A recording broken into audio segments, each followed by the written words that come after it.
योगस्य प्रथमम द्वारम वांग निरोधो। सबसे पहली साधना है वाणी को रोक ले। बोलने से बहुत शक्ति नष्ट हो जाती है।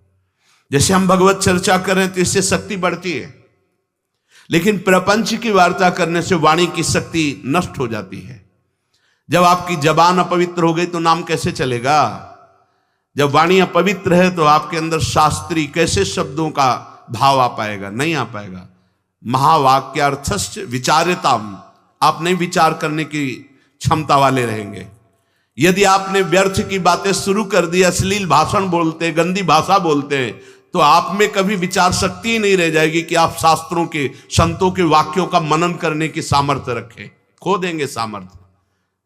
बहुत अमृतमय वचन निकलते हैं मौन वाणी को पावन रखने वालों के, एकदम शहद में डूबे हुए वचन। इसलिए वाणी पर अंकुश कीजिए। जरूरत हो तो बोलिए, नहीं तो मौन। श्री जी का जस गाइए, नाम कीर्तन कीजिए, इसके अलावा मौन रहिए। इन नियम ले लीजिए। जब आए हो भगवत प्राप्ति के लिए तो काहे को बख्शो। इन इंद्रियों को सीधे अनुशासन में लीजिए ना। आपका स्वरूप इंद्रियां थोड़ी हैं, आप इनके संचालक हैं। आपकी सामर्थ्य से सामर्थ्यवान होकर आपको बांधे हुए हैं, आप इनको बांधिए। बहुत हो गई स्वतंत्रता इन दुष्टों की।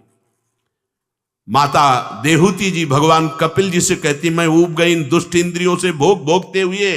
नाथ, अब वो उपाय बताइए जिनसे इन दुष्ट इंद्रियों के कब्जे से मैं बाहर निकलूं।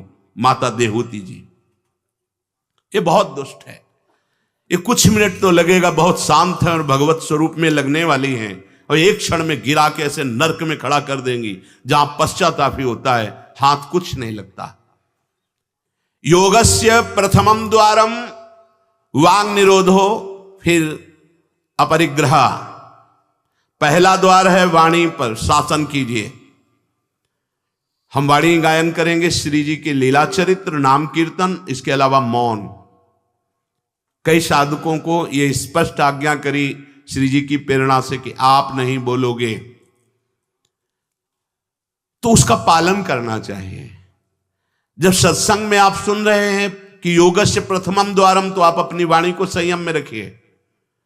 किसी की मजाक, उपहास, किसी की चुगली, निंदा, ये सब बिल्कुल नहीं। अगर आप ये सब करते रहेंगे तो निरंतर नाम नहीं चलेगा। आप सत्संग का मनन नहीं कर पाएंगे। मनन करके आप अपने आराध्य देव में स्थित नहीं हो पाएंगे। जरूरी है मौन, जरूरी है, पर विचार मौन। ये धाम है, इसलिए हम जड़ मौन की बात नहीं करते, विचार मौन। और वो मौन ही किस काम का जो एक शब्द में हम बात कर लेते हैं, वो 5 मिनट लगाएं। जैसे कोई बात करनी, अब वो कुछ बोला, अब उसमें पूरी एकाग्रता, पूरी शक्ति नहीं, सीधे बोल दे, स्विच ऑफ कर दे, क्या चला गया।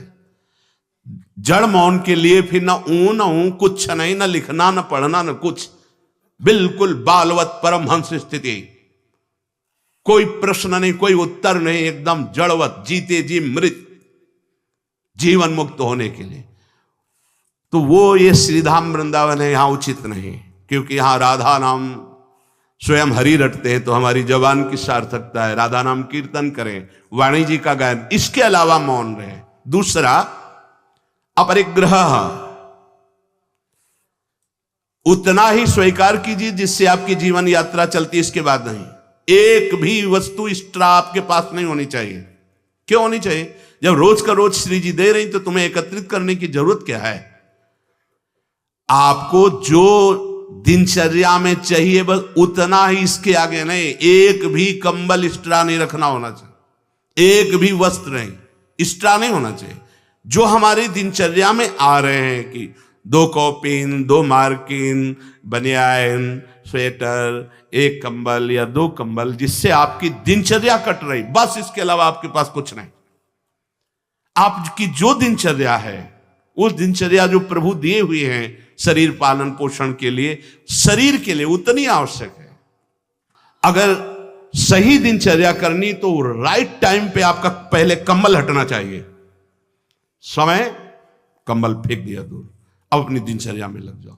काहे को शरीर को इतना दुलार करके बबुआ बनाए हुए हो, कान के कंटूप ऐसे बांधे, मुंह में ऐसे बांधे, ऐसे क्या होना है इसको? ये जड़ शरीर है, जितना प्यार करोगे उतना ही परेशान करेगा ये। हाँ, इसको ज्यादा नहीं, आहार दे दिया, संयम नियम से स्नान ध्यान पूजा पाठ, हर समय भगवत चिंतन। ये जड़ है, अभ्यास है। यहां कौन बांधता है कुछ? 12 महीना झेलता है नहीं मस्तक का, ये सब कौन बांधता है? ऐसे अभ्यास। चलो इतने कमजोर अभ्यास के हैं तो जितना उचित वस्त्र उतना पहन लिया।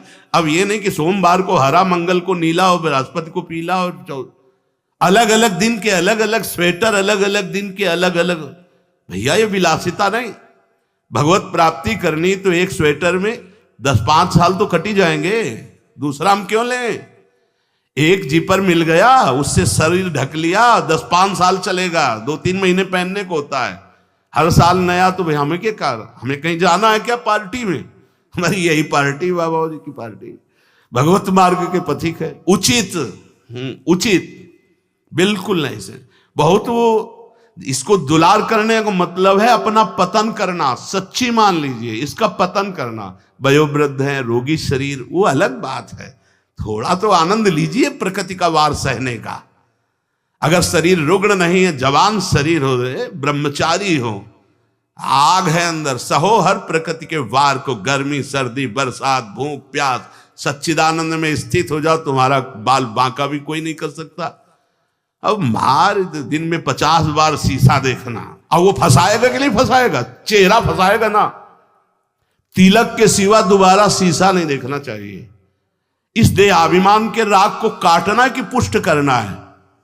जय बार निकले तय बार देख करके हर सेटिंग किसको दिखा रहे हो यार? क्या तुम किसी को लुभायमान करना चाहते हो क्या? हरि को? तुम्हारे इस पार्थिव शरीर पे लुभायमान होने वाले नहीं, और जो लुभायमान होगा तुमको नष्ट कर देगा। तो हमें इसको बिगाड़ के रखना है, इसको सजा के नहीं, भगवत प्रसादी आदि लगाए। हमारा देहाभिमान बार बार हमको गिराने की कोशिश करेगा। ये हम जो हंसी मजाक में भी कह रहे, इसको अच्छे से समझना। ये जो 2 प्रकार की पद्धति रखी गई है कि आप मुंडन करवा के रखिए क्योंकि आपके बालों से शोभा बढ़ेगी, और आप बाल रखा के रखिए क्योंकि आपकी शोभा बिगड़नी चाहिए। रज लगा के रखिए कि आपको ही आपके शरीर में राग ना रह जाए। बात यहां किसी के दिखाने के लिए नहीं है, आपके शरीर में आपको राग ना रह जाए। आप बार बार साबुन लगाएंगे, तेल लगाएंगे, बार बार शीशा कंघा और अपने चेहरे को सजाएंगे तो देहाभिमान पुष्ट होगा, और ये नष्ट करेगा। कुछ नहीं है, बड़ी दुर्गति है, मान लीजिए। इसका अंतिम परिणाम आग में जलना। चाहे जितने चिकने कर लो गाल, चाहे जितने लाल कर लो, मरना है, पक्की बात समझो। तो जीते जी अमरत्व क्यों नहीं प्राप्त करते? अरे ऐसा रूप प्राप्त करो जिसमें गाल लाल ही रहते हैं, लालिमा लगानी नहीं पड़ती। श्री जी की दासी लक्ष्मी कोटि विलक्षण लक्षण लसल लीला किशोरी सतई, करोड़ों लक्ष्मी आश्चर्यचकित हो जाए, ऐसा रूप श्री राधा दासियों का है। गीध देह तज धरि हरि रूपा, गीध ने शरीर त्यागा, हरि रूप होकर धाम जा रहा है। बाहरी लाली लगाने से थोड़ी हरि मिल जाएंगे, बाहरी श्रृंगार से थोड़ी हरि मिल जाएंगे। प्रार्थना मान लीजिए कुछ दिन का है, धोखे में मत फंसिए। ये धोखा है। खेत में रक्षा करने वाले एक धोखा टांगते हैं, पैंट शर्ट टोपी लगा के, वहां कोई नहीं होता, लेकिन पशु धोखे में हो जाते हैं। ये धोखा है। अगर पशुवत बुद्धि रखोगे तो ये धोखा तुम्हें पूरे जीवन, पूरा का पूरा जीवन नष्ट कर देगा। इसी धोखे से निकलने के लिए हमें अवसर मिला है। योगस्य प्रथमम द्वारम वांग निरोधो अपरिग्रह, वाणी से मौन रहिए, जितनी आवश्यकता है उतना वस्त्र लीजिए। एक संत भगवान आए थे, एक मार्किन से बांधे हुए थे, साल उड़ाया, तो बोले आपकी आज्ञा इसलिए ओढ़ लेते हैं। तो हम कहा किसी बाहर निकल के किसी को दे देना, हमारी श्री जी की प्रसादी, इसलिए हमारी प्रसन्नता के लिए। तो उनका ओढ़ लेते हैं, पर महाराज हम रहते ऐसे ही हैं।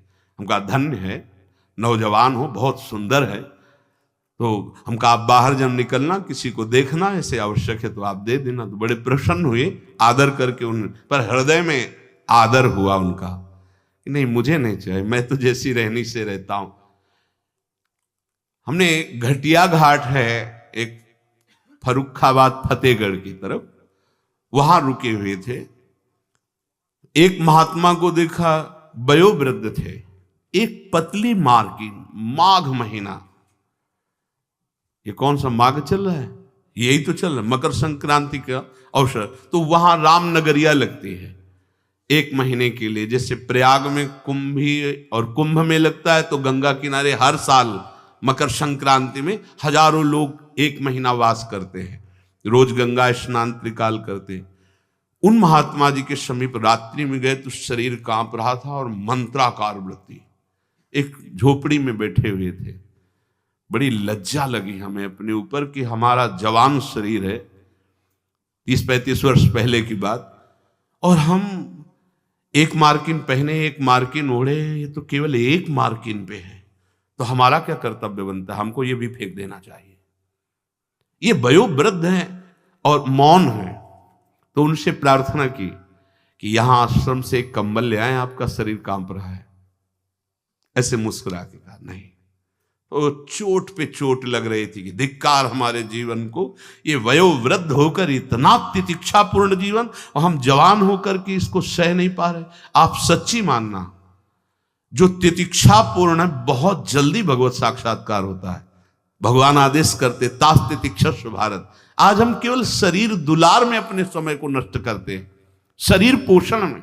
भाई देखो, ये छोटी छोटी बातें आपको देखने में लगती होंगी बड़ी बात है, यही आपको आपके आराध्य देव से विलग किए हुए हैं।